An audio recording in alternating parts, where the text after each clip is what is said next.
name's Tilly and welcome to TillyTube.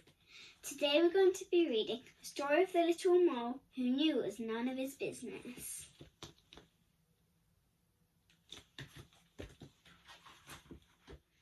One day the little mole poked his head out from underground to see whether the sun had already risen. Then it happened. It looked a little bit like a sausage, and the worst thing was that it landed right on his head. "How mean!" cried the little mole. Who has done this on my head?" But he was so short-sighted that he couldn't see anyone around.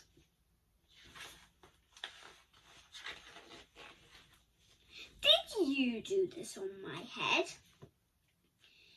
he asked the dove who was flying past. "Me? No, how could I?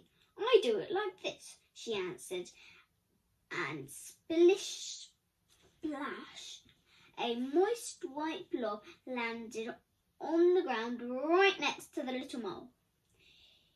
His right leg was splashed with white.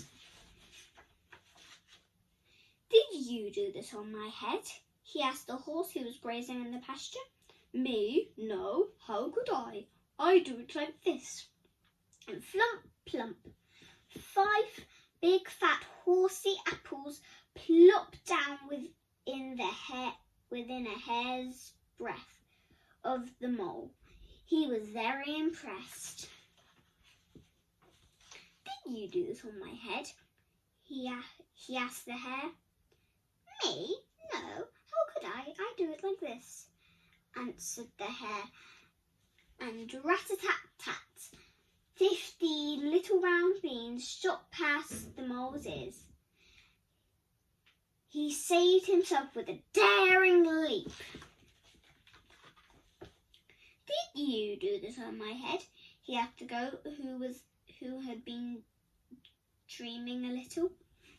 "Me? No, how could I? I do it like this," she replied.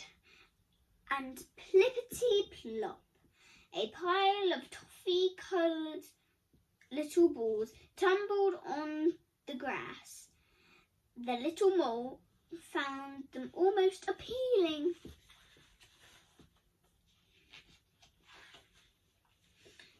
"Did you do this on my head?" he asked the cow who was chewing the cud. "Me? No, how could I? I do it like this." And kasploosh, a big brownish green pancake flopped onto the grass just next to the mole.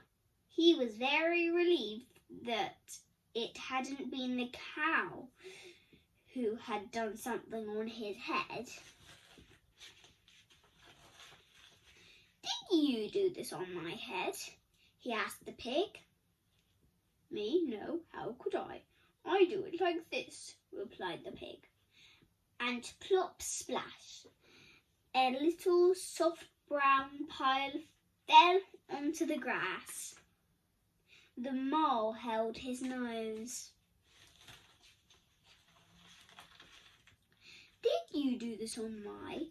he was going to ask again, but he came closer and saw only 2 big fat black flies, and they were eating. "At last, someone who will be able to help me," thought the mole. "Who did this on my head?" he asked excitedly. "Keep nice and still," buzzed the flies. There was a short pause, and then "It is clear to us that it is a dog." Finally, the little mole knew who had done the business on his head. Basil, the butcher's dog. Quick as a flash, he climbed up onto Basil's kennel, and pling, a tiny black sausage landed right on top of the dog's head. Satisfied at last, the little mole disappeared happily into his hole underground. See you next time, Matilda. Bye.